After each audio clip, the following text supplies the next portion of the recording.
Bueno, nuestra invitada es Carolina Roldán, ella es psicoanalista y pertenece a los foros de Medellín, entonces pues es un lujo contar con su participación.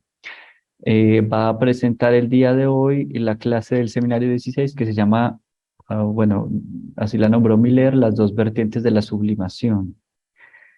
Esta lección tiene la fecha, no la tengo aquí la fecha de la lección. pero- Del 12 de marzo del 69, Sebastián. Muchas gracias, Carolina. Bueno, adelante. Bueno, muchas gracias. Primero que todo, quiero darles los agradecimientos por esta invitación.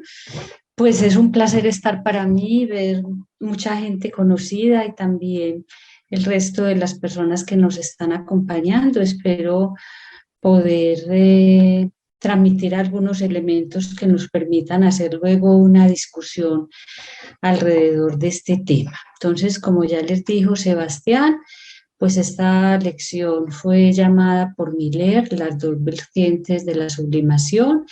Es la lección 14 del seminario 16. Este seminario se llama De un otro al otro.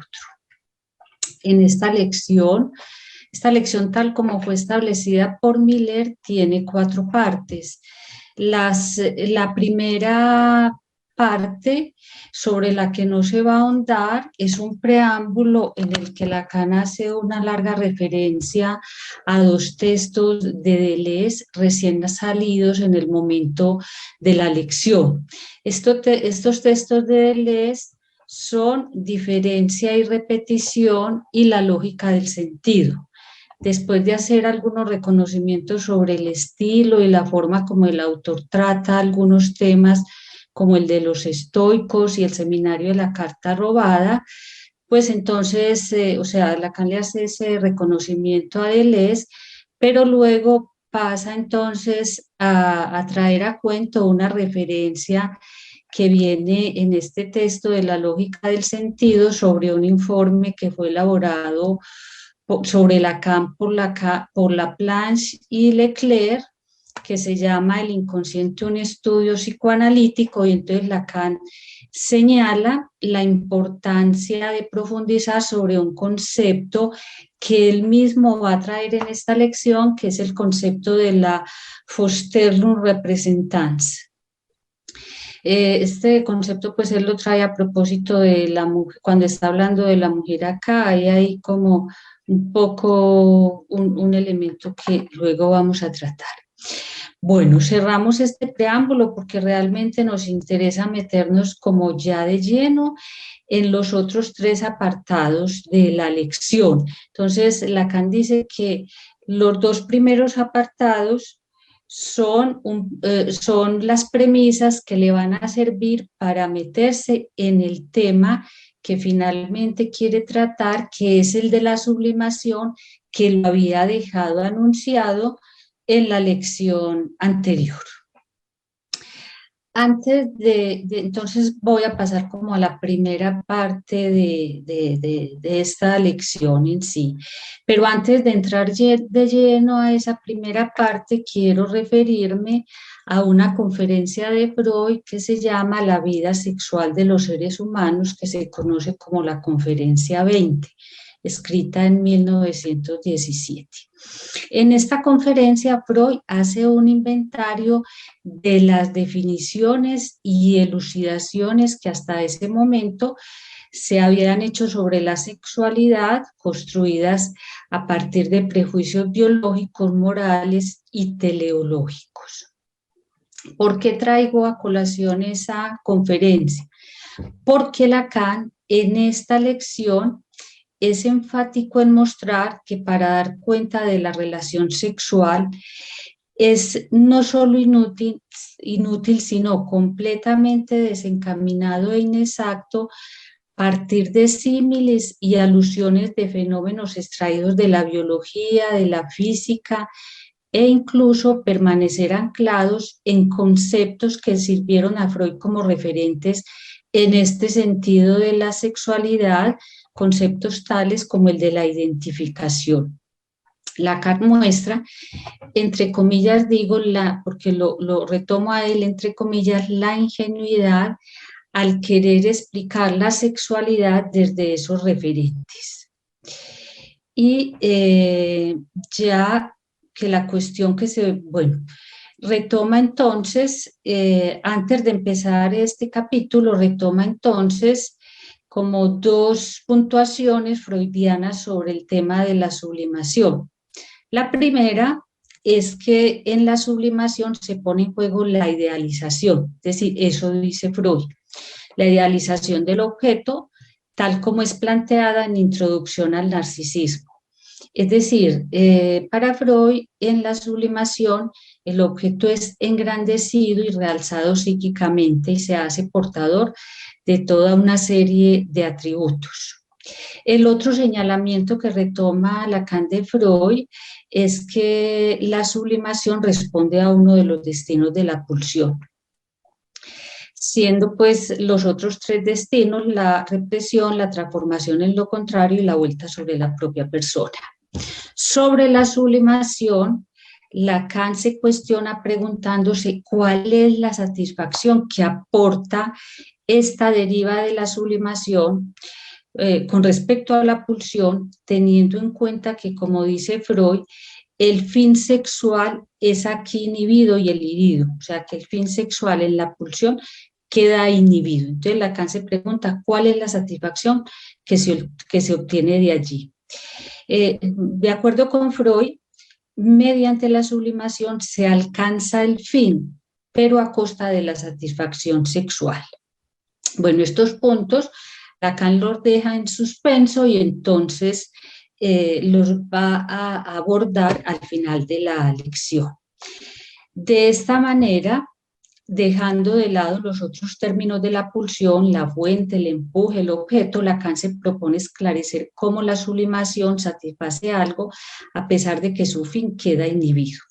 Para desarrollar este punto hace una serie de acotaciones sobre la sexualidad de la que afirma nada se sabe.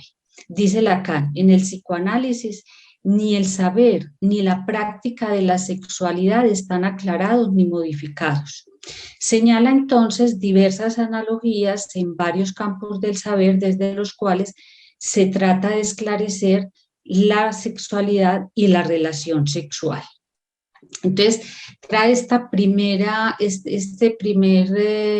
la primera acotación es con respecto a la biología, dice Lacan. Las referencias a la biología para dar cuenta de la sexualidad arrojan esquemas burdos respecto al sexo, aunque se presente cierto isomorfismo entre la copulación de los bacteriógrafos y el sexo entre los humanos, no hay que hacer una analogía entre ambos. Dice Lacan, entre los bacteriógrafos, y lo dice irónicamente, hay algo que copula allí estupendamente. Bueno, estos bacteriógrafos pues son virus que infectan exclusivamente las bacterias, son unos microorganismos, y Lacan dice, ¿cómo comparar la sexualidad humana con la sexualidad animal? Ahora, la segunda acotación que hace es, dice, con respecto a los dos sexos que se evidencian en la realidad. Y se pregunta Lacan, parece algo evidente que no hay más que dos sexos, pero ¿por qué no habrían tres o más? Se pregunta sobre lo que concierne a, entre comillas, esos dos sexos, precisamente para arrojar una sospecha sobre la evidencia. Dice, no hay que contentarse con la evidencia de que, entre comillas, los dos sexos constituyen uno de los cimientos fundamentales de la realidad. No hay que mirar sino hasta dónde llegan sus incidencias lógicas.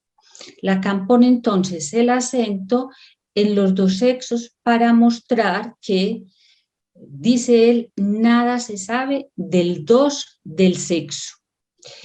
Y dice Lacan, para entrar a este dos se entra por una puertita. Pues nosotros podemos extraer que se entra por la puerta fálica, tal como él lo dice luego. Y dice, y se entra tanto más fácilmente cuanto nada se sabe de él, o sea, de ese don del sexo. Al poner en cuestión el don del sexo, está sustentando la premisa con la cual va a dirimir más adelante en la lección el lugar de la mujer. Bueno, y viene entonces una tercera acotación con respecto a esta pregunta que él se hace, cómo decir algo de la sexualidad, desechando todos estos referentes. Entonces, habla de la identificación y dice, no hay esa identificación, pues podríamos resumirla, de acuerdo a lo que dice aquí, como no hay tipo macho y hembra. La relación sexual no tiene nada que ver, dice Lacan, con lo que la sustituye.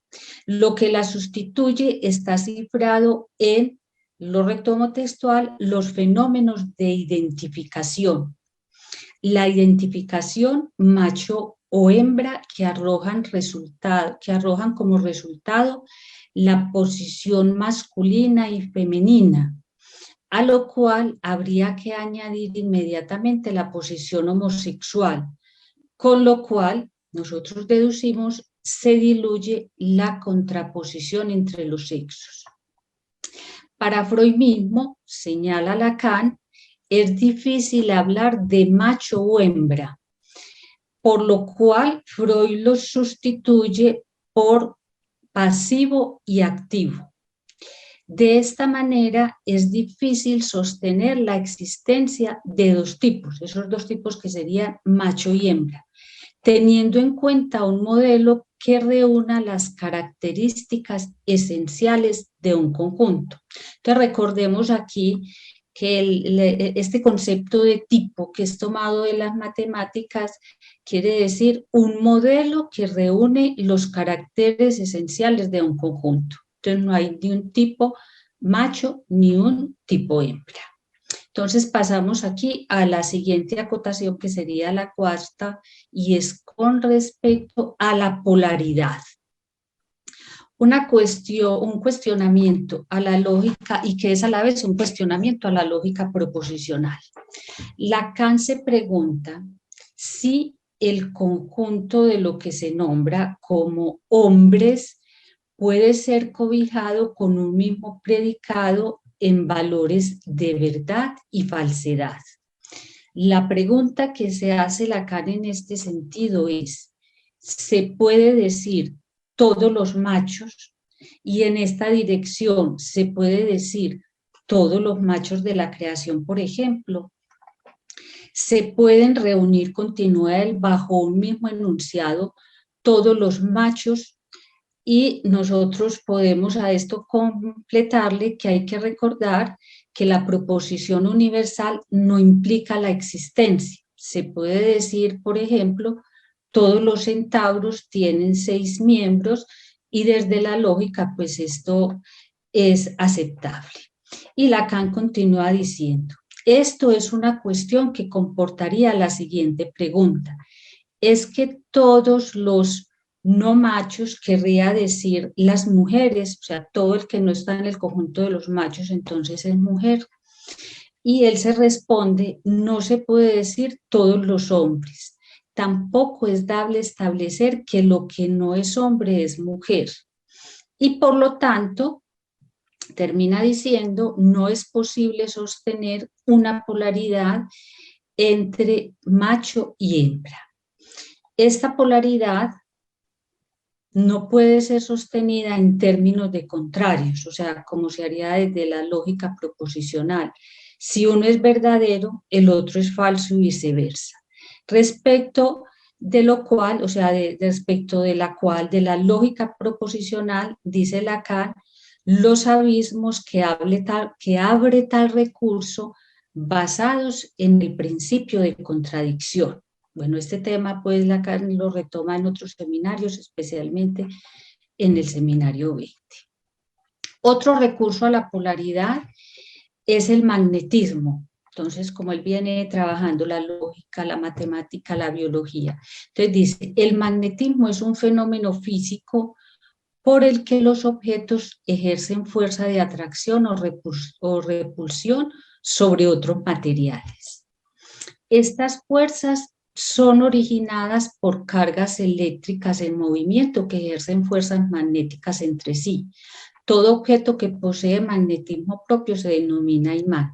Lacan se pregunta, esa imagen del campo magnético tan fundamental en otros dominios debe alcanzarnos para pensar que el sexo y su relación fundamental son de este orden, a saber, dos polos, y que hay algo que se organiza entre ellos, una trama de orden esférico. Hay efectos de dominancia, de influencia, de repulsión que son capaces de llevarnos a replantear lo que este esquema tiene de rector. Solo es posible hacerlo cuando se vea el papel que desempeña eso que es ingenuo. Entonces aquí pues trayendo ese planteamiento de la polaridad y que dice Lacan, que de ahí se podría extraer algo que tiene que ver con la atracción y la repulsión y que da como un orden esférico, pues entonces aquí traigo una diapositiva. Sebastián, ¿cómo hago para poner aquí la diapositiva? Ah, Ahí bueno, abajo dice sí, compartir. ya, compartir, gracias. Entonces ahí ven la diapositiva de esa polaridad, pues que Lacan dice que entonces si ponemos la relación sexual como si fueran dos polos opuestos y formarían un centro entre sí. Bueno, Sebastián, ahora no sé cómo salir de ahí. Qué pena contigo. Ahí Ah, está, ya. gracias, listo. Bueno, entonces viene la otra referencia que hace Lacan en este recorrido por todas esas analogías que se han hecho con la sexualidad, y dice la reproducción, y dice, podría explicarse la relación sexual tomando la reproducción como finalidad. La réplica que Lacan hace en este sentido es que dice la relación sexual trata menos del tercero producido que de la reactivación de la forma celular misma. O sea, aquí vuelve a tomar la célula como un referente biológico y dice, a nivel de la reproducción celular, la célula trata de reproducirse a sí misma, reproduce lo que está en su propio seno. O sea, desde la biología tampoco se trata pues de ese objetivo teleológico de la reproducción como de un tercero, sino de una reproducción que se hace con respecto al organismo mismo. Y ya entonces pasa a mirar el referente de la matemática y la lógica. Entonces dice, para abordar la relación sexual se puede tomar la vertiente de la matemática, del más y del menos, o en vías de la lógica, la del uno y del cero. Para abordar esta dirección, Lacan acude a la lógica freudiana. De esta señala que solo podría producirse, que no funciona, bueno, no funciona el más o el menos como elemento diferenciador entre los sexos. Y dice, en términos freudianos, todo eso que se ha introducido como lógica del sexo resurge de un solo término, que es verdaderamente original, a saber, y es lo que introduce Freud, la connotación de una falta, un menos esencial que se llama castración, sin la cual nada podría funcionar. Dice Lacan, toda la normatividad se origina tanto para el hombre como para la mujer alrededor del otorgamiento de una falta.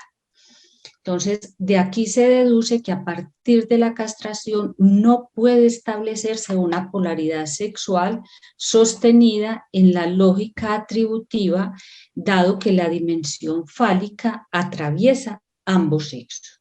Entonces, después de haber dado todos estos abordajes, pues Lacan se pregunta cómo abordar la relación sexual desde el psicoanálisis.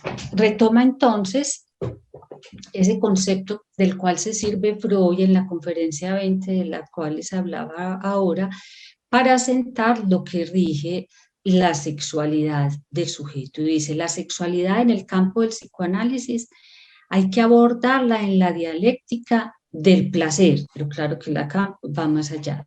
La dialéctica del placer implica tanto la búsqueda como la evitación. Se trata de mantener justo un límite, un umbral, una zona prohibida, porque si se traspasa ese umbral, ese placer allí sería demasiado intenso, pues traspasándolo se encuentra una zona prohibida que es la zona de goce. Entonces, él dice Lacan, entre el goce y el placer lo que hay es una diferencia en cuestión de un límite que funciona como interdicción.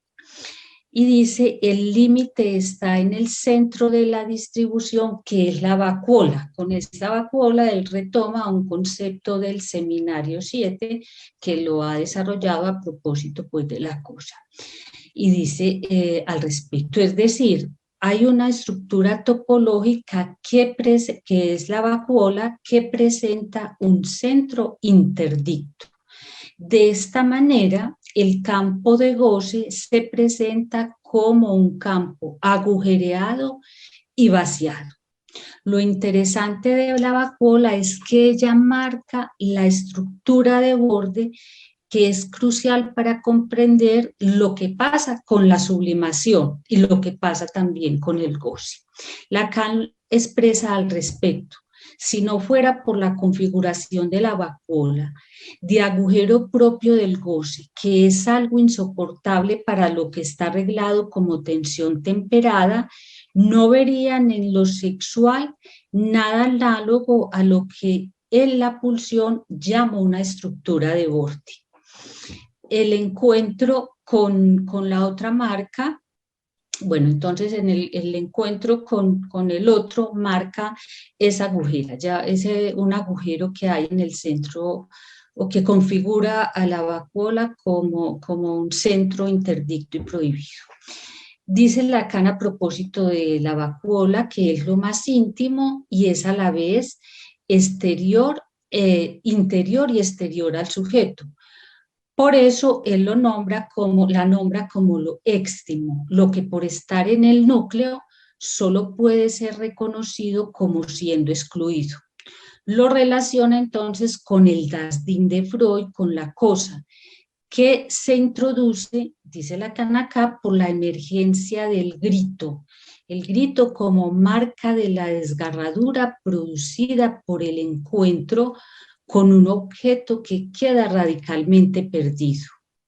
El otro en este encuentro se asienta bajo la figura del Nebenmensch, o sea, del extranjero. Y dice Lacan que ese es Nebenmensch, el prójimo, que es lo más extranjero, dice, es lo que hay más próximo a mí, que está en el centro de mí mismo y que no puedo amar. Se pregunta, dice, Freud lo caracteriza con algo absolutamente primario, que es, retomando otra vez a Lacan, el grito.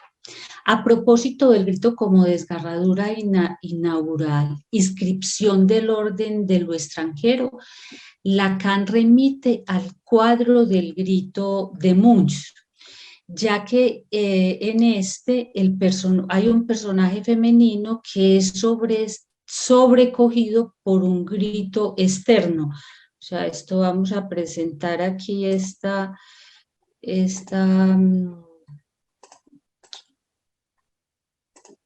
pintura para que la recordemos, la pintura del grito donde está ese personaje femenino, y nos dice que ese personaje femenino es sobrecogido por un grito externo que se produce en un paisaje calmo, pero fíjense que el grito viene de afuera. Lacan extrae de allí, dice, el grito que se reconoce como propio es el que llega de afuera, no necesita ser emitido para ser un grito. Para el sujeto, el grito centra una zona de silencio, donde, dice Lacan, surge la presencia del ser más cercano, el ser más esperado, tanto cuanto más está ahí desde siempre, pero está como excluido. Ese ser más esperado que está ahí como siempre y que es excluido, dice Lacan, que es el otro. Pero Lacan hace una diferencia entre este otro perdido para siempre con respecto al otro de los significantes. Entonces, para introducir esa diferencia, él se pregunta, ¿ese prójimo, o sea, ese otro excluido, es ese que he llamado el otro que me sirve para hacer funcionar la presencia de la articulación significante en el inconsciente? Y dice, ciertamente no. Se trata aquí del otro como terreno limpio de goce, vaciado de goce. Y en el seminario 7, Lacan dice a propósito de esto, la cosa como otro hace vacío en el centro mismo de los significantes. Lo traigo aquí, este seminario, esta alusión al seminario 7, porque Lacan dice, yo no me voy a detener mucho en esto que ya desarrollé en el seminario 7.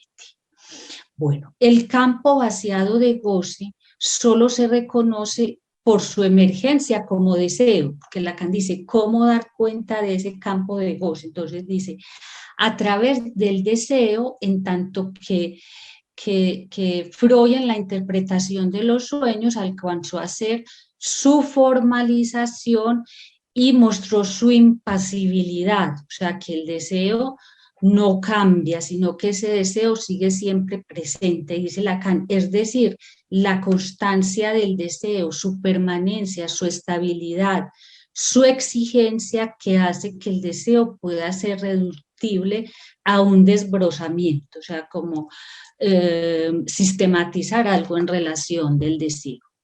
Después de hablar del campo vacío de goce, del cual el placer hace límite, Lacan retoma la pregunta que había dejado planteada respecto a cómo abordar la relación sexual para lo que se puede formular de ella. Entonces dice, esa relación sexual se puede formular a nivel de la mujer, a nivel del otro como lugar del deseo, o bien a nivel de la cosa como lugar de goce. Y a partir de estas preguntas toma sentido el recuadro con el cual inicia la lección. Ustedes ven que en ese recuadro pues está la mujer aparece allí en el extremo izquierdo en pregunta, la otro, o sea, lo que tiene que ver con la mujer que él llama aquí la otro, y la cosa están allí enunciados. Entonces él dice como que a partir de esos términos, pues él va a resolver la cuestión sobre la relación sexual. La respuesta que avanza sobre dónde situar la relación sexual es, entre comillas lo traigo, no hay relación sexual. Esta no relación sexual la deriva directamente del hecho de que no se sabe ubicar, no se sabe dónde ubicar a la mujer. Por otra parte, no se sabe qué es la mujer si ella es algo. Y dice, ella tiene, dice Lacan, aquí lo retomo, ella tiene domicilio desconocido. O sea, cuando él habla de este domicilio desconocido, alude al lugar de la mujer en el inconsciente. ¿Dónde está el domicilio de la mujer en el inconsciente? Y pasa a señalar entonces que la mujer está doblemente reprimida. Entonces, ¿cuál es esa primera vertiente de la represión? Retoma entonces, para hablar de esa primera vertiente de la represión de la mujer, retoma la función del Vorstellungsrepräsentanz, el representante de la representación. Este concepto pues fue como abordado muy directamente por Lacan en el seminario 11 para hablar de los dos momentos de la represión que corresponden al par ordenado de los significantes. Dice allí Lacan en el seminario 11, el seminario 1, el S1 es el significante 1 que nace en el campo del otro, representa al sujeto para otro significante, el S2. Y este S2 es el significante binario, es el representante de la representación y como tal es el punto central de la represión. Más adelante expresa, el Vorstellungsrepräsentanz es estrictamente equivalente al término y noción de significante. y el representante de la representación hay que tomarlo en su pura función significante. O sea, aquí entonces está como una cierta diferencia que yo pues no voy a ampliar de todo, simplemente la tomo para hablar un poco de cómo Lacan dice que no hay representación de la mujer, pero luego dice que hay unas representaciones de la mujer, entonces ¿a qué nivel se producen esas representaciones de la mujer? Entonces aquí está Foster-Lunds Representants, que dice que es una que lo toma en su pura función significante y es lo que se reprime, y la Foster-Lund, que es una representación y tiene que ver con la significación. Este es puro significante. Y dice Lacan, el representante de la representación de la mujer, o sea, este Foster-Lund Representants, está perdido. Y esta pérdida es la primera forma de represión de la mujer, es decir, no hay un significante con el que pueda ser nombrada. Esta represión, esta pérdida, dice Lacan, aquí casi textual, es efectiva tanto para hombres como para mujeres. Es decir, ni siquiera una mujer puede tener un índice de lo que funcionaría como representante de su sexo para ella. Entonces, pasemos a ya estoy buscando aquí cómo quitar esta diapositiva. ¿Quieres dejar de compartir o...? Sí, Ah, ahí que estás. ya, gracias, Sebastián. Bueno, entonces ya pasemos entonces, nos dice, pasamos entonces a la segunda forma de represión. Esa segunda forma de represión, Lacan la pone a cuenta de Freud. Freud hace a la mujer solidaria de un representante que no le corresponde. Y esto es lo que Lacan denomina la denegación, Verneinung, de la mujer. Y dice que esta denegación consiste en, bueno, Freud, tomemos esa denegación tal como la define Freud, que dice que la denegación consiste en tomar conocimiento de lo reprimido negándolo. Se trata de una cancelación de la represión, pero sin admisión de lo reprimido. Entonces, Lacan dice que Freud hace una denegación de la mujer y ¿por qué hace esa denegación? Dice, si se recupera ese representante por parte de Freud, es objeto de una Verneinung, de una denegación. Y se pregunta Lacan, pues qué otra cosa puede atribuírsele como carácter más que no tener lo que precisamente nunca ha sido cuestión que ella tenga. Sin embargo, no es más que bajo este ángulo, dice Lacan, que ella es tomada en la lógica freudiana, o que una mujer aparece en la lógica freudiana. Aparece como un representante inadecuado muy próximo al falo. Y además, bueno, la negación que ella no tenga, bueno, ¿por qué se da esa denegación? Porque Freud se empeña en atribuirle a la mujer algo que ella no tiene, y entonces ese empeño nos da cuenta que ahí hay una denegación. Entonces dice Lacan, entonces eso debería darnos por sí solo una pequeña lección de lógica y ver que lo que falta en el conjunto de esa lógica, es desde la lógica de la relación sexual, es el significante sexual. En Freud, la representación de la sexualidad femenina aparece como no pudiendo ser representada, sino que ella es de manera desplazada en relación al falo. Bueno, para hacer de la mujer Freud hace de la mujer un representante inadecuado, porque como significante, ya lo dijimos, pues ella pasa a ser representada por el falo. Lacan agrega, Freud atribuyó como carácter de la mujer no tener lo que precisamente nunca se trató de que tuviera. Y dice, bueno, de esta manera, lo que ya les había dicho antes, Freud se empeña en atribuir a la mujer lo que no tiene. Y lo que está haciendo, pues, es denegando esa condición de la mujer, o sea, poniéndole siempre en relación con ese falo. Lacan introduce a la mujer, Lacan entonces dice que la mujer se puede introducir en la cadena, pero en la cadena significada. Dice, ¿cómo introducir a la mujer entonces como en la lógica de lo inconsciente? Y dice que introduciéndola en la cadena significada. Para hacerlo, retoma lo que según Deleuze, dice Lacan, es esencial al estructuralismo. Y eso que es esencial al estructuralismo es un blanco en la cadena que tiene como consecuencia la emergencia de unos objetos errantes.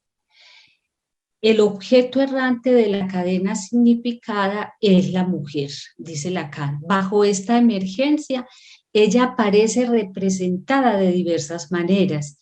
Incluso aparece representada con atributos de hombre porque siempre está representada como algo inalcanzable. Entonces, Lacan dice que no hay representante de la representación de la mujer, pero hay unos representantes.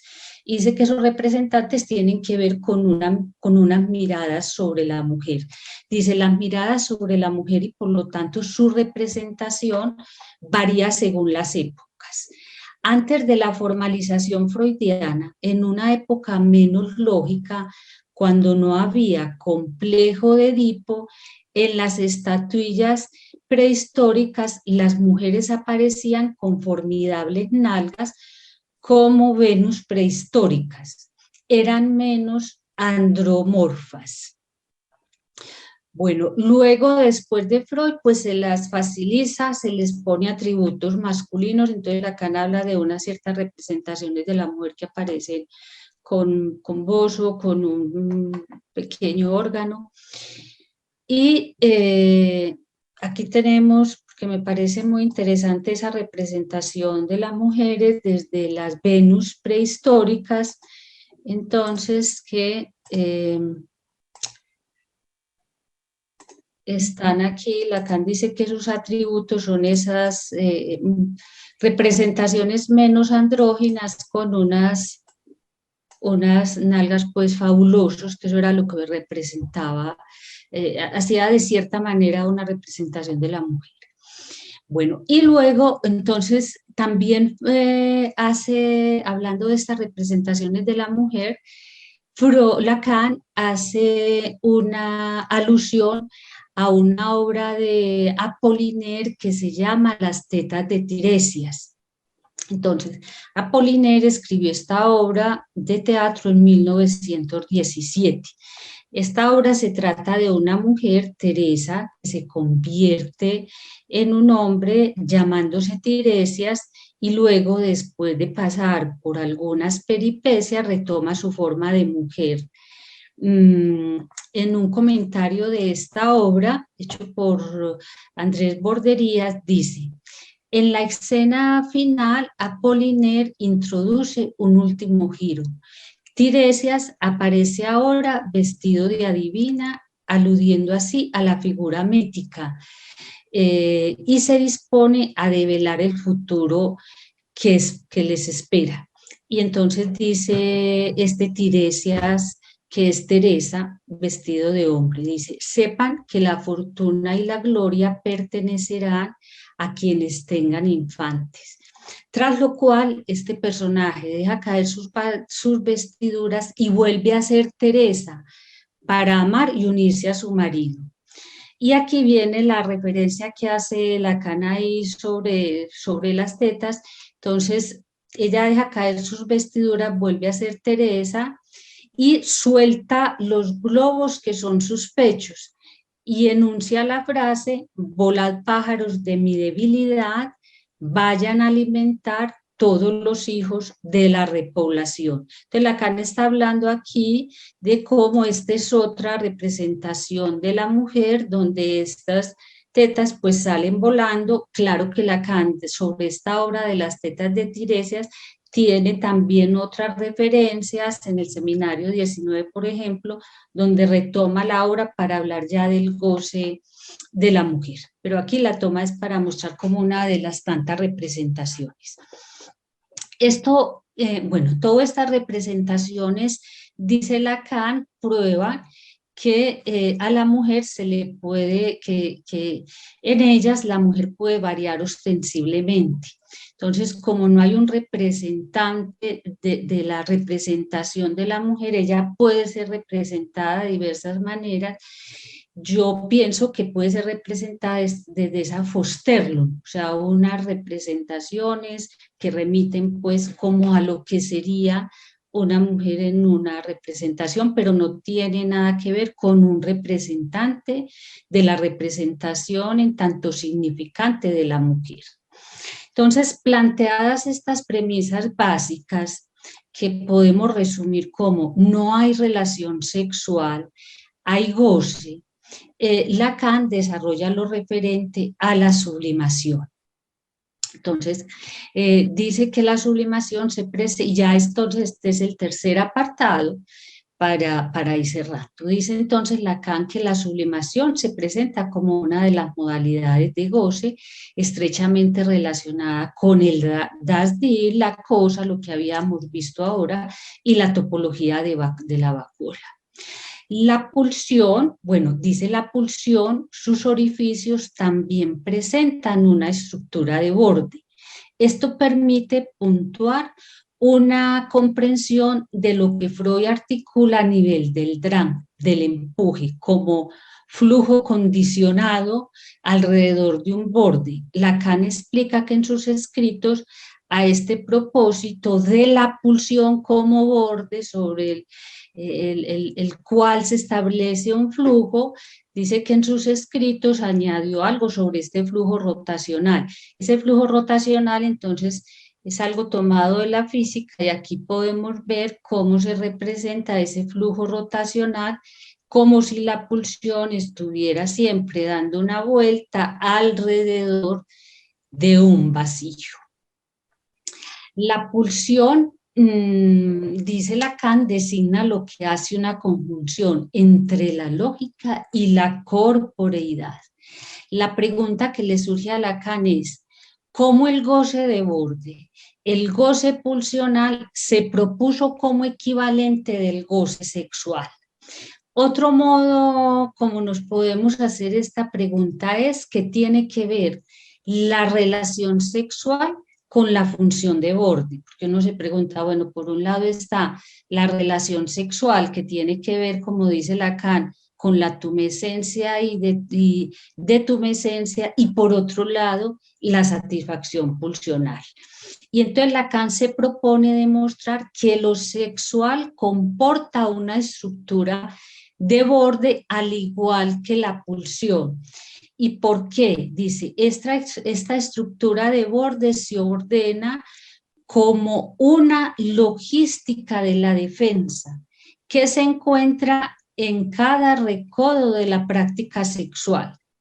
Este régimen de la defensa, por ejemplo, se encuentra en el enigma que representa la sensibilidad de la pared vaginal, donde se ubicaría algo limítrofe del goce femenino, y los otros enigmas que aparecen respecto de la sexualidad femenina. O sea, hay algo allí que siempre hace límite. Entonces, son vislumbres de una cierta zona desconocida, innombrable, que de algún modo harían límite para alcanzar a la mujer. Para ratificar esta dimensión de límite al goce sexual en una de sus manifestaciones más relevantes, Lacan toma el amor cortés. En el amor cortés, la mujer es elevada a la dimensión de la cosa, o sea, de ese objeto inalcanzable y perdido. Se trata en el amor cortés, dice Lacan, de un goce administrado, o sea, administrado en el sentido de que se le ponen unos límites, casi sacralizado, dosificado mediante grados, y realmente pues en el amor cortés entonces hay unos grados que van posponiendo el encuentro con el objeto. Esos grados son la comunicación, el primer grado es la comunicación, el suspirante, el suplicante, el oyente y el amante. O sea, son grados que se pasan hasta de pronto poder lograr esa relación, aunque al final o lo que comprueba esa relación se dice desde la literatura que es la prueba que hacen el amante y la amada poniendo una espada, durmiendo juntos y poniendo una espada entre los dos para que no haya contacto, o sea, como una manera de representar ese límite. Entonces, en la sublimación es un goce que se alcanza al no poder tener acceso a él, o sea, precisamente a ese goce, ya que la mujer permanece a distancia siendo objeto de veneración. Mediante el objeto en su calidad de imposible se bordea la cosa, o sea, se da vueltas y se da vueltas sobre esa cosa. La interdicción restituye el goce si se tiene en cuenta que su condición es la de estar prohibido. De esta manera se pone en juego el vacío, ese vacío que conforma el centro de la vacuola. En este sentido, el amor cortés es una tentativa, dice Lacan, de ir más allá del amor narcisista. El amor cortés entra en la dimensión del goce y no de la confusión imaginaria propia del amor, porque en el amor pues narcisista se busca hacer uno con el objeto, mientras que el amor cortés trata de mantener el objeto a distancia. Entonces, esa vuelta que se da, ese circular y poner ese límite, tener el objeto a distancia, Lacan dice que allí se produce un goce y ese goce está ligado a la sublimación y ese es el primer camino para trabajar la sublimación entonces con Lacan obteniendo un goce. No es que no hay satisfacción sexual, sino que precisamente la sublimación apunta a la obtención de un goce. Y el otro camino de la sublimación, planteado aquí en esta lección por Lacan, está en relación con la obra de arte. Para explicar esta modalidad de la sublimación, Lacan deja a un lado el postulado freudiano que plantea que la sublimación estaría ligada a un objeto socialmente valorado, cargado de estima social. Acuérdense que esto se había visto al principio en los referentes que trae Lacan de Freud, o sea que en la sublimación el objeto es socialmente idealizado. Esta concepción freudiana equipara la sublimación con lo sublime, o sea, mirándola un poco desde Freud. Al contrario, para Lacan, la sublimación no tiene que ver con la valoración social o cultural ni con el reconocimiento de la obra. Dice Lacan, solamente les diré de la relación de la sublimación con el goce en la medida en que es goce sexual, puesto de eso es que se trata. Y cómo muestra en la obra de arte que se trata de goce sexual, recurriendo a la vacuola.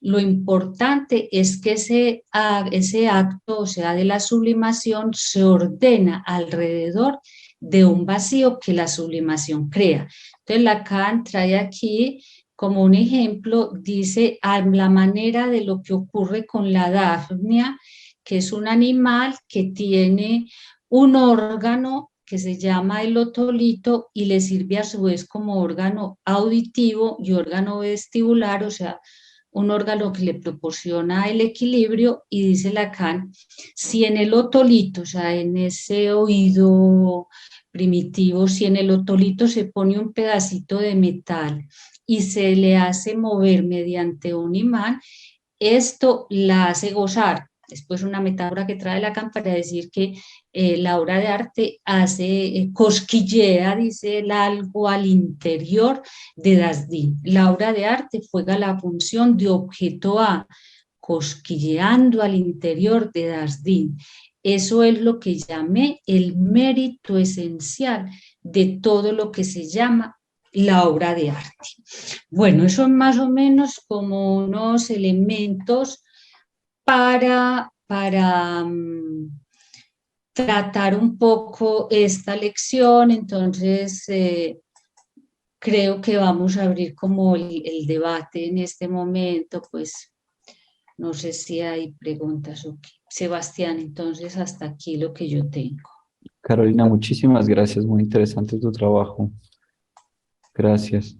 ¿Alguien tiene alguna pregunta, comentario para Carolina o para discutir?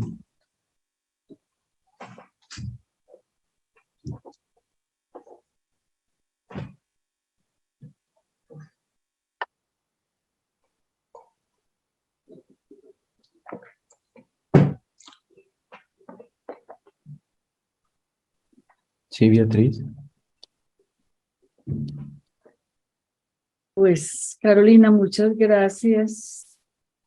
Es un capítulo con tantas cosas, con tanto contenido, que uno no sabe como por dónde agarrar para discutir. Pero bueno, yo voy a plantear varias cositas que me quedan como sonando de esta lección. Yo creo que es la penúltima vez que Lacan interviene sobre el tema de la sublimación en sus seminarios. Él vuelve a hablar de sublimación en el seminario 20. Y eso ya introduce una pregunta. ¿Qué pasó con la noción de sublimación, que es tan importante como destino de la pulsión?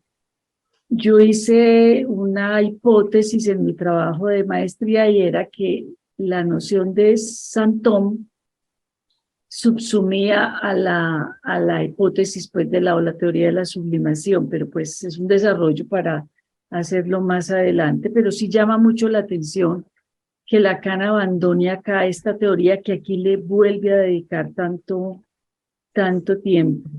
Y sobre todo porque aquí Lacan termina como de desidealizar la sublimación, precisamente, como lo señalaste, Carolina, porque Freud le dio a la sublimación un valor idealizado, cultural, y Lacan en otra parte dice que esa visión de Freud es un poquito cínica, que la sublimación no tiene que ver realmente con nada de los valores culturales. Eso es un poco confundir a las personas, porque es creer, primero, que la sublimación no tiene que ver con el goce sexual y resulta que sí. Pues que sí es una creación, digámoslo, con la pulsión. Y en segundo lugar, que no se necesita que el objeto que permita la sublimación sea estimado por la cultura. Acá llega a decir que cualquier papelito arrugado puede ser un elemento que permite la sublimación.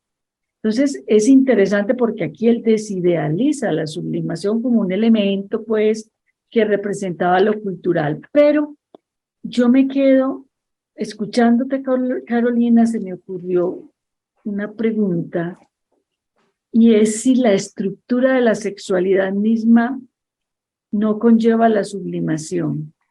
¿Por qué? Porque uno diría, pero ¿para qué todo ese recorrido que trae Lacan sobre la mujer, sobre no hay proporción sexual, sobre no hay significante que represente a la mujer en el inconsciente, es decir, el representante de la representación, que lo único que hay son Vorstellungen, es decir, significaciones de la mujer? Exacto. Uno se pregunta, ¿por qué toda esa antecedencia de Lacan en esta lección para hablar de la sublimación? A mí me parece que, además de lo que dije ahorita, es un poco, se me ocurre a mí mostrar que es que al interior de la sexualidad misma tiene que ser sublimatoria. ¿Por qué? Porque no hay un acceso al otro. Es decir, al otro que es la mujer no hay acceso. Es lo que pasa en el amor cortés. ¿Qué hacían los poetas del amor cortés? Lo único que hacían eran poemas sexuales, porque además eran sexuales, muy eróticos, alrededor de esas mujeres que eran prohibidas porque eran las esposas de los señores feudales, a los que ellos que eran caballeros no iban a tener acceso. Y entonces toda esa creación poética que ellos hicieron no era más que para, como dijo Carolina, elevar un objeto pues a la dignidad de eso inaccesible que es la mujer. Dicho de otra manera, el amor cortés ilustra lo que es el acceso en general a la mujer, porque es que no hay acceso. No hay acceso ni para los hombres ni para la propia mujer. En ese sentido, yo me preguntaba si es muy atrevido decir que la sexualidad misma en su estructura comporta una sublimación. Una sublimación porque es el no acceso a la mujer, digámoslo así. Es a través de un objeto intentar acceder a lo otro, a la otredad, que es lo que representa la mujer, sin poder acceder a ello. Es una pregunta que me hago, no se me había ocurrido, solo ahora escuchando a Carolina, pues se me ocurre este puntico. Me llamó mucho la atención y me pareció muy lindo esa manera de definir la mujer como un objeto errante, un blanco en la cadena. Es muy bella. Un blanco en la cadena. Es una muy bella definición. Y aquí vemos que Lacan anticipa lo que va a traer en el seminario 20. Y entonces, escuchándote, Carolina, eso que Lacan dice del no encuentro, que no hay posibilidad, por lo menos por la vía del psicoanálisis ni de la lógica, de hablar de los dos sexos como bipolaridades, nosotros hemos terminado leyendo el seminario 20 como la bipolaridad sexual. Esto pues es una cosa que traigo. Ricardo ha hecho varias exposiciones poniendo en cuestión eso. Yo creo que es muy importante que volvamos sobre eso y lo repensemos. Y un último punto, a propósito de unos acontecimientos que aquí John me dirá si yo tengo razón o no, a lo que voy a aludir sin mencionar el santo, y es la definición que hace Lacan de el próximo, el prójimo, que es el extranjero, que es el éxtimo. Lo voy a decir de esta manera: ese que queremos destruir, ese donde ponemos el racismo, donde ponemos la exclusión, donde ponemos todas estas palabras. En este momento no me vienen tantas, pero que escuchamos porque es el pan de cada día en Colombia y en el mundo, que resulta que es lo más íntimo que hay en cada uno de nosotros.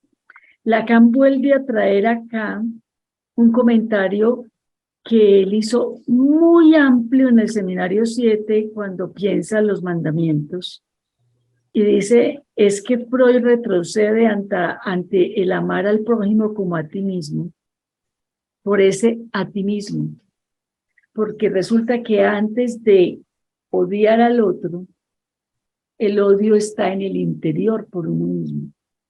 La intención de destrucción es hacia uno mismo. Solo que eso, que es un masoquismo primordial, es volcado hacia un sadismo hacia afuera. Y esto es muy importante que lo tengamos en cuenta, que lo tengamos claro, para comprender muchos de los hechos sociales que hay. Y sobre todo, para asumir una posición ética y darnos cuenta que poner el odio afuera, la destrucción afuera, es una manera de defender la propia autodestrucción. Es decir, de defendernos más bien de la propia autodestrucción. Que Lacan vuelva después de no sé cuántos años a este punto y que va a volver sobre eso después, es fundamental. De aquí que el racismo, a propósito del posible tema del encuentro interamericano el año entrante, que el racismo y la exclusión son estructurales. No es una cosa que venga por la maldad, pues, ni que la religión nos traiga, que nos muestre, no, es que está dentro de nosotros, eso es estructural. Y una de los puntos a donde el psicoanálisis puede conducir a los sujetos con su ética es a percatarse de eso. Creo que John sabe de qué estoy hablando. Bueno, hasta aquí mi comentario. No sé, Carolina, ¿qué piensa de esa pregunta que me hago de la sexualidad? No, Beatriz, sí, muy interesantes estas devoluciones, que yo también pensé, bueno, ¿por qué Lacan aquí hace una descripción de todo lo que no es el sexo y no sostiene la relación entre hombres y mujeres? Y habla de que no es la identificación, dice que no existe la mujer, que no tiene domicilio, no hay representante, que solo existe la castración como referente sexual. Y lo que tiene que ver con la sublimación, me percaté de diferente entre el seminario 7 y este seminario, es que en el seminario 7 Lacan enfatiza la función de objeto, ese objeto elevado a la categoría de cosa. ¿Y qué pasa? Que Lacan aquí en este seminario le da fuerza a esa la función de goce. Entonces, ¿qué dice Lacan? Vean, no hay relación sexual, no hay con quién hacer relación sexual porque no hay el dos del sexo. Y eso es algo que deja planteado aquí de una manera muy patente y que va a desarrollar, como lo decías, en el seminario 19 y 20 luego. Dice, no hay relación sexual, pero hay goce. O sea, y creo que la lección anterior tenía que ver con esa preeminencia de goce. Entonces Lacan dice, no hay pareja, no hay relación sexual, no hay pareja sexual, hay goce y hay objeto A. Y deja planteadas ahí unas premisas para abordar la sexualidad desde el psicoanálisis sin tener en cuenta unas identificaciones que él ha dicho pues mucho que son imaginarias, esas identificaciones hombre-mujer, imaginarias y simbólicas, dice, en el inconsciente solo hay el goce y el objeto A, no busquen otra cosa, y el objeto A es propiciador de un placer, de un placer, pero ese placer, que es lo que introduce aquí muy bonito, está dosificado, regulado, o sea, hay algo que se goza de no gozar realmente, se goza de no alcanzar el placer, porque se trata de bordear ese centro que está vacío de goce, pero bordearlo, cosquillearlo.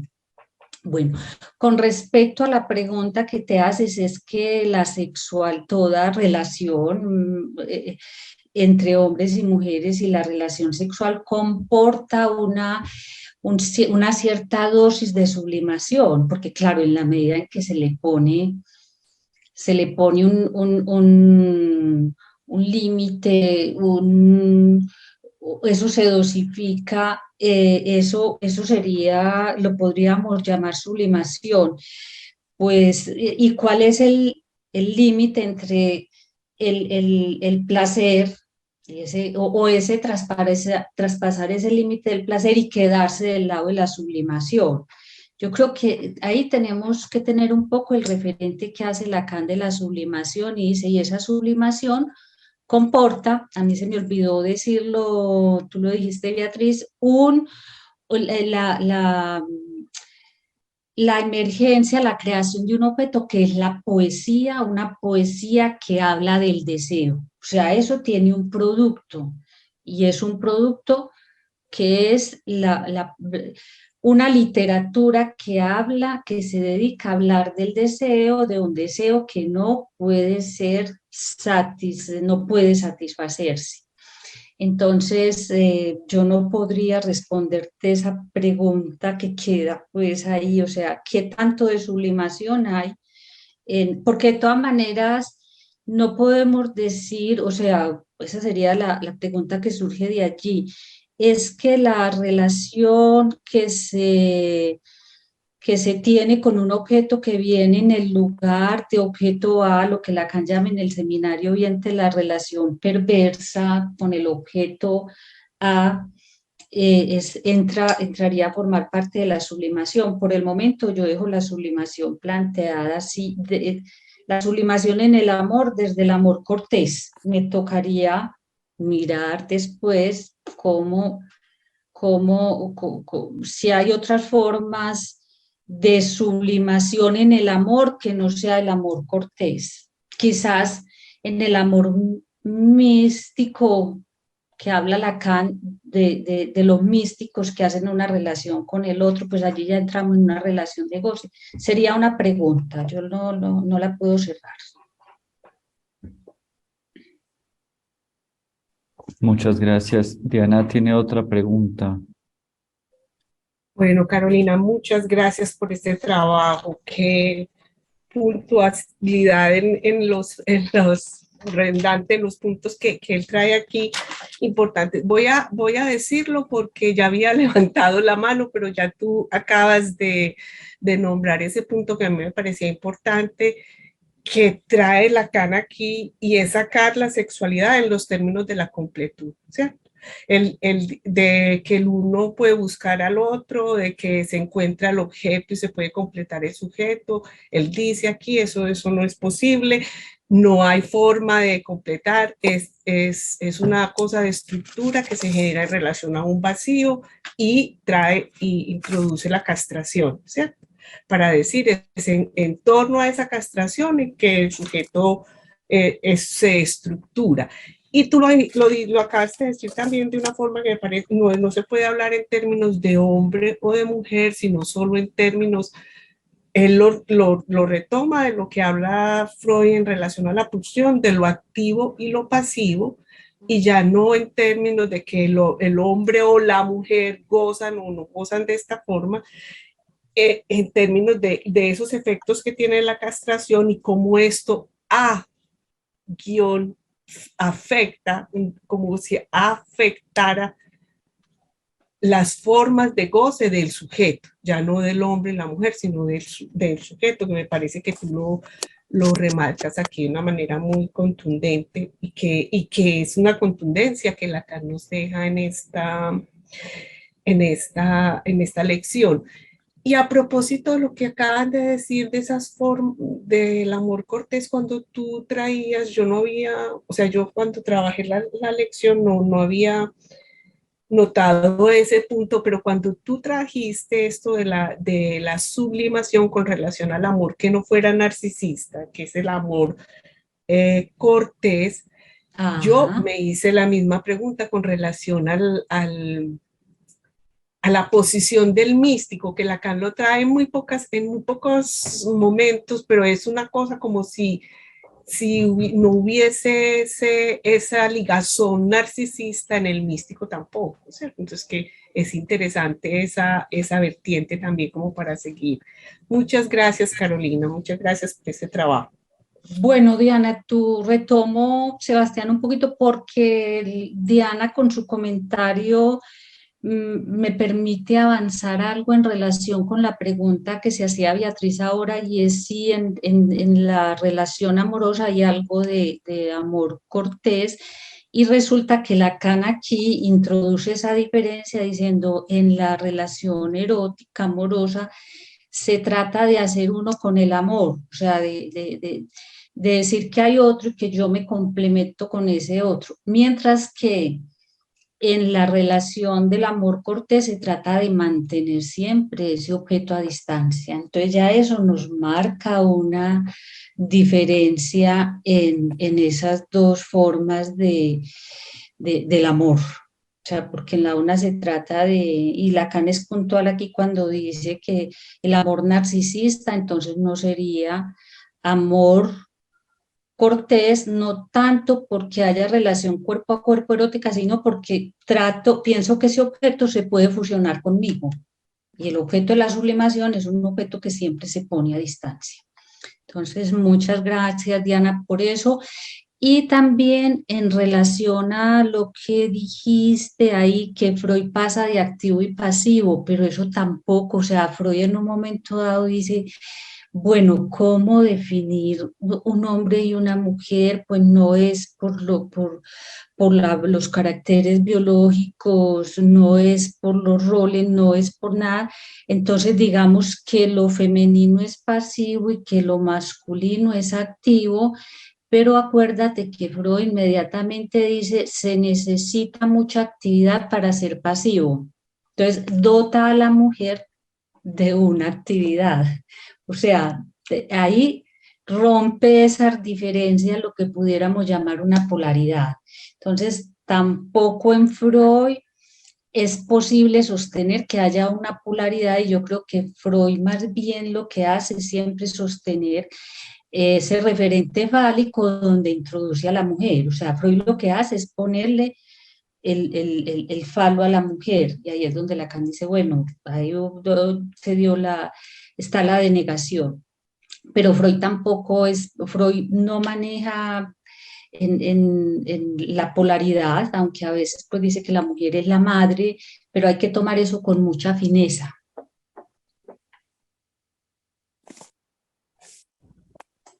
Muchas gracias. Hay dos preguntas más. Una de Aldemar, que está puesta en el chat, donde le pide a John que si puede hacer un comentario respecto a lo que Beatriz estaba diciendo, y esto que, A ver, yo bueno, tengo aquí. respecto a lo que Beatriz le estaba invitando a hablar, más bien. Chat. No, creo que es un tema para otra ocasión, en otro lugar, porque digamos que es fundamentalmente una situación que se ha dado con respecto al comentario de un profesor español y lo que tiene que ver con la cuestión de la conquista. Eso es noticia en este momento, lo pueden revisar pues, en diferentes medios. Con relación a que John, Al tema de la conquista y de cómo fue o cómo es el punto de vista que él expresa pues, con respecto a ello que ha derivado pues, como en una legitimación y justificación justamente del genocidio de las comunidades nativas, eh, a título pues de esa diferencia justamente de una civilización más elevada o una cultura más elevada que otra. Pero creo que pues no tiene que ver directamente con nuestro tema, pero sí quisiera, aprovechando ya que eh, me han dado la palabra, primero agradecerle a Carolina por el trabajo que me parece muy interesante. Este seminario es muy difícil, además porque cada lección es un reto de temáticas, disciplinas, reflexiones, conceptos que lo ponen a uno pues como en una situación de desasosiego cuando le toca un comentario o cuando uno se compromete con un comentario pues de una clase de esto. Entonces, muchísimas gracias por el trabajo. Además, me parece que acá hay una cuestión pues, muy interesante en relación a esto que se menciona lo activo y lo pasivo, porque vemos que esa tampoco es una invención propiamente de Freud. Freud está buscando entre lo que es la historia de la concepción de la sexualidad humana, otro recurso distinto al medieval cristiano, que es el del macho-hembra, que es esto que él llama la moral sexual natural, retomando a Chris von Ehrenfeld, a quien cita, por ejemplo, en La moral sexual cultural y la nerviosidad moderna, que es un texto de 1908. Pero en la antigüedad estaba la pareja activo-pasiva, tanto en la cultura romana como en la cultura griega. Sin embargo, eran formas distintas en una y otra. Por ejemplo, en la cultura romana es muy interesante que la relación activo-pasivo se define porque lo activo es visto como a partir de la palabra vir, que es donde viene virtuoso, virgen, virilidad, y lo pasivo se nombraba en latín por homo, que es de donde viene la palabra, por ejemplo, homosexualidad, ¿cierto? Y los romanos tenían la idea de que lo homo, es decir, lo pasivo era despreciable, Entonces no acabo. era inferior y debía ser sometido, dominado y abusado. Mientras que lo activo debía ser elevado al lugar de la virtuosidad. Y ahí viene la palabra virgen también, de esa palabra vir del latín antiguo. Mientras que en los griegos la actividad y la pasividad estaba ligada era con lo que tiene que ver con la transmisión de Sofía, del saber. Por eso la actividad y la pasividad estaba ligada era a la manera en cómo un discípulo debía permitir, ¿cierto? Ser como parte de la iniciación del rito disciplinar, ser sometido sexualmente por el maestro, que es justamente lo que nos lleva a todas estas relaciones que son anacrónicamente juzgadas como homosexualidad, pues porque para los griegos no existía la categoría de homosexualidad, es un término moderno, pero que sí situaba el hecho de que, por ejemplo, en el banquete de Platón aparezca pues la figura de Alcibiades o de Agatón, en estas relaciones pues amorosas con Sócrates y que lleva pues a toda esta discusión justamente que Lacan retoma en un cierto momento. Pero lo interesante es que es una posición distinta porque en los romanos hay una fuerte ligación entre sexo y espanto. Todo ese desarrollo es justamente el que hace Pascal Quignard en el texto del sexo y el espanto, vinculando esa relación de lo pasivo y lo activo, mientras que en los griegos esa relación entre lo activo y lo pasivo no implica una devaluación de lo pasivo, sino lo pasivo como un estado transitorio que es en sí mismo activo, porque el discípulo tiene que estar permanentemente produciendo algo. Creo que Freud es más cercano a esa idea que a la idea romana, pero de todas maneras a Freud tampoco le resulta suficiente, y a Lacan por supuesto mucho menos, para poder resolver o salir de la dificultad que representa esta diferencia sexual, más allá de pensar lo anatómico, más allá de pensar la cuestión de la moral sexual natural medieval. Y una última cosa para cerrar es que Freud, por ejemplo, señala en este texto de Guerra y Muerte temas de actualidad, a propósito de lo que decía Beatriz, del enemigo y del extranjero, que él sueña con el momento, la época en que la civilización, la cultura, sea como tan elevada y consciente de sí, que no se confunda la palabra extranjero con la palabra enemigo. Digamos que ahí hay un Freud muy idealista, muy pensado desde esta perspectiva de la sublimación, ligada al arte, la cultura y la religión como formas elevadas, ¿cierto? Que no coinciden con la perspectiva de Lacan sobre la sublimación. Creo que lo que Freud allí desconoce es que precisamente el enemigo es necesario para poder hacer soportable el extranjero que habita en uno mismo. Es decir, construir el enemigo es la vuelta que da, el rodeo que se da a través del narcisismo para hacer soportable la pulsión de autodestrucción. Y creo que Freud lo intuyó tanto, aunque no lo haya llegado a decir con todas las letras, que en el último párrafo del problema económico del masoquismo, que es un texto de 1924, donde trata todo el tema del masoquismo moral, particularmente es un concepto que a él le interesa mucho, cierra ese texto en el último párrafo diciendo que el gran peligro de la mezcla entre pulsiones reside justamente en el masoquismo moral, que implica que ni siquiera la propia autodestrucción del individuo se puede lograr sin darle satisfacción a la pulsión.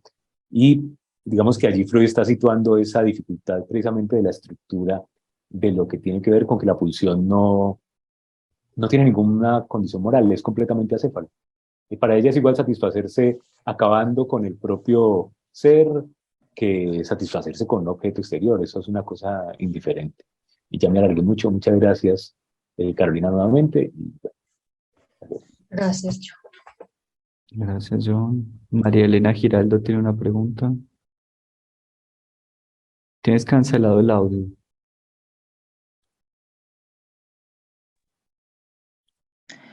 Carolina, muchas gracias por el trabajo.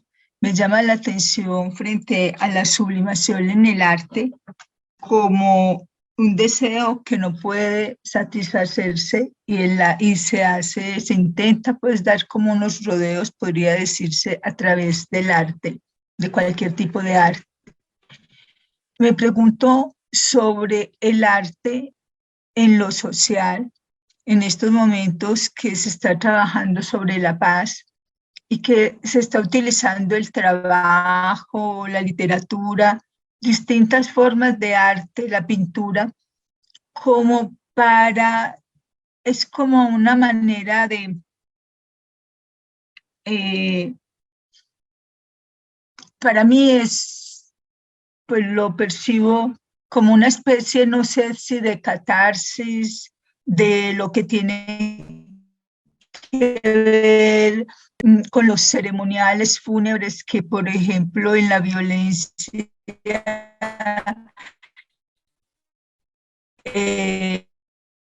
la muerte de los parientes, ante la muerte de los parientes y no, digamos, el cuerpo para ser en los familiares. ¿Cómo podríamos ver el arte en lo social, con la pretensión que se tiene del arte en lo social, para trabajar como todo lo que tiene que ver sobre lo que está pasando en Colombia con la violencia? Sí, yo creo que partiendo pues de esto que vimos hoy, el objeto de arte pues va a tener una función distinta para cada sujeto y no es el mismo objeto el que va a producir ese goce para los distintos sujetos, porque Lacan dice que es algo, bueno, es el cosquilleo de ese dartín, pero está en relación con lo subjetivo de cada uno. Por eso no tiene que ser un objeto reconocido y valorado socialmente. No obstante, yo creo que el arte que tú estás hablando, que tiene que ver específicamente con el arte memoria, porque lo estás diciendo en relación al conflicto, Sí. todas estas obras que aparecen a partir del conflicto, tiene una función social como de tramitar precisamente para una comunidad, dejar memoria de unos eventos, poder hablar de eso, eventos que fueron muy difíciles de asimilar para esas comunidades, porque, bueno, cuando uno trabaja con comunidades que han sido afectadas por violencia, pues muchas de estas comunidades piden hacer algún tipo de objeto que marque como la memoria y que marque esos eventos que la afectaron a través de un objeto de arte, pero yo creo que ese objeto pues no le va a llegar igual a todos los miembros, ni siquiera de esa comunidad, ni de todo el mundo, pero sí cumple una función como tramitador de poder hablar de eso que pasó en lo social. Ahora, pienso que eso es distinto también a la función que tiene quien escribe una obra después, aunque no pienso que eso sea como un análisis, quien escribe un texto, una obra a partir de un evento violento.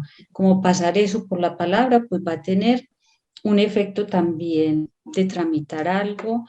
Sin embargo, sobre eso, ayer escuchaba a Annie Ernaux, que es la que se ganó el Premio Nobel de Literatura, en una entrevista, y el entrevistador le preguntó, bueno, entonces, cuando usted escribió este texto del acontecimiento, que es donde ella narra un evento muy doloroso de su vida, eso es como un análisis. Y ella dijo, por el contrario, yo me separo completamente cuando voy a escribir, no soy yo, soy otra. Entonces, eso tiene un efecto para mí de placer, de goce, pero no tiene un efecto, no tiene un efecto como dilucidar algo a nivel inconsciente o encontrar unos significantes de goce a nivel inconsciente para ella. Le da un placer y ella dice, yo tengo que escribir todo lo que ha pasado por mi vida, pero yo me separo cuando escribo. Me gusta escribir es precisamente porque no soy yo. Entonces, yo creo que el arte tiene diferentes funciones, tanto el arte como objeto social, que se hace en una comunidad, o el arte colectivo, y el arte cuando hay un espectador que le llega una obra, o sea, que se siente tocado, cosquillado por esa obra. Eso es algo muy particular. Es como el cine también, tú vas a una película y hay quien le gustó mucho y a quien no le resonó absolutamente nada de esa obra de arte. Pienso que hay que tener en cuenta la singularidad más que hacer una generalización. Gracias.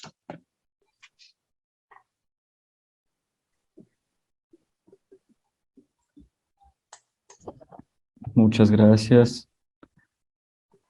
Pues bueno, Diana, ¿tienes un comentario?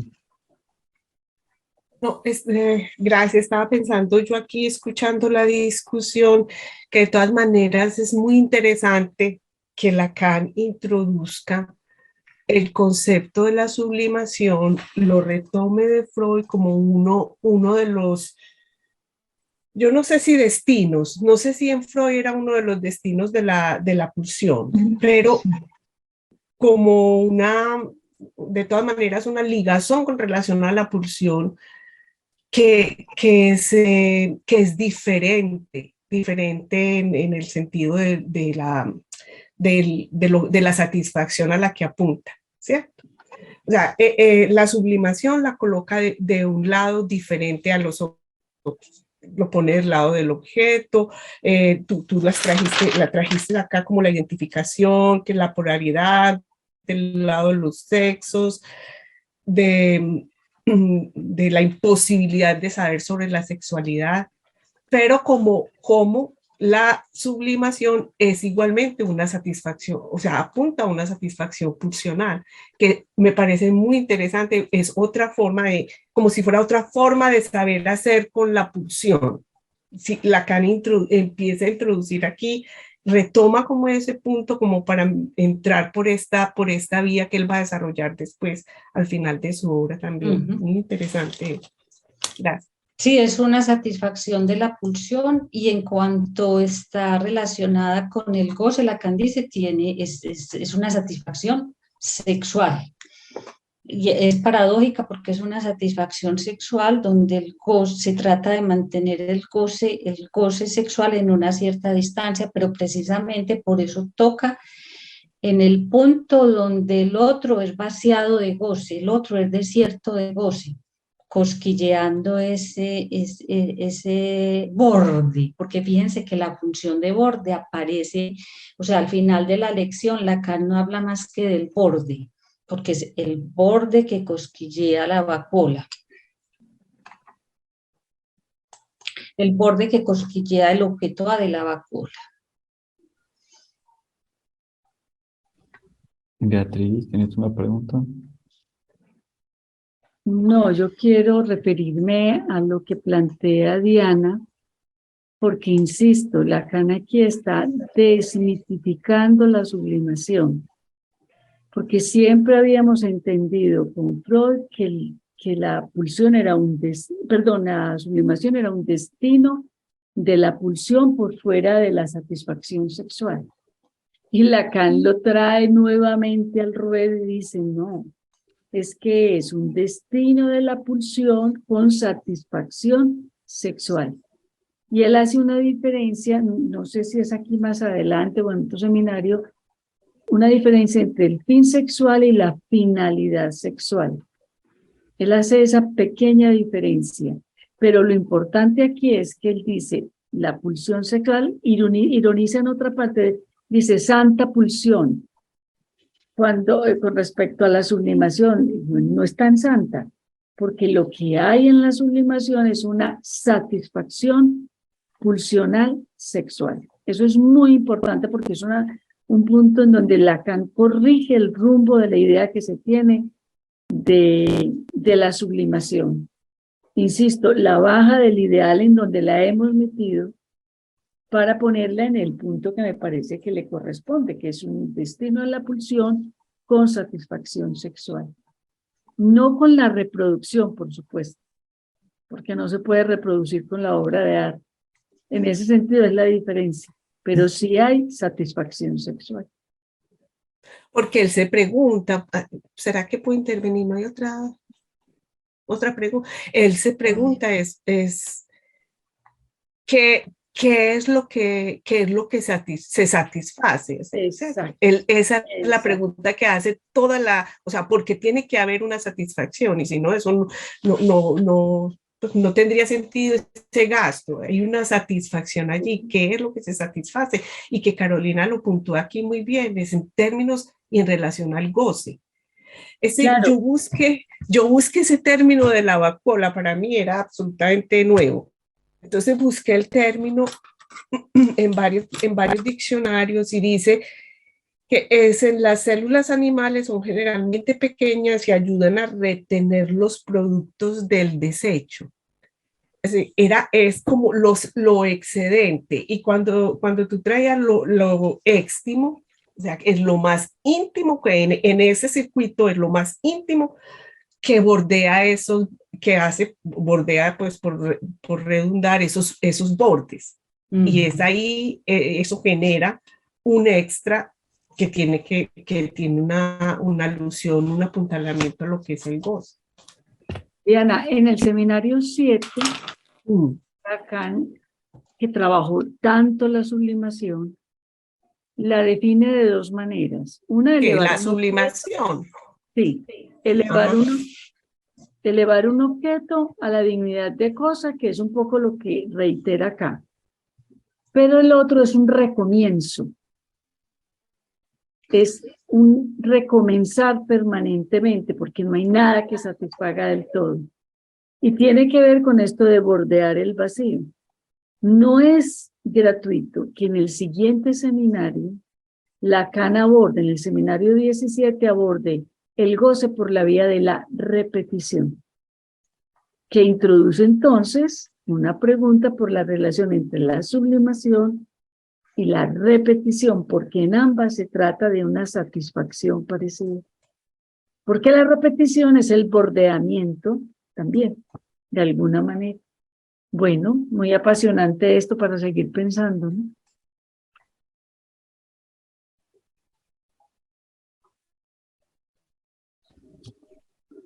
Bueno, agradecemos muchísimo a Carolina por su participación y a los asistentes por estar aquí reunidos. Ojalá, Carolina, puedas acompañarnos en otro momento. Estuvo muy bueno tu Ay, trabajo. muchas gracias. Muchas gracias, Sebastián. Yo los quiero seguir acompañando en la actividad. Por ciertas razones laborales, pues no he podido, pero me parece muy interesante este seminario y la forma como ustedes lo están haciendo. Yo estuve asistiendo a algunas sesiones y voy a tratar de retomarlo cuando termine un compromiso laboral que tengo. Muchas gracias a ustedes por la invitación. Gracias. Carolina, muchas gracias. Muchas gracias, Carolina. Gracias.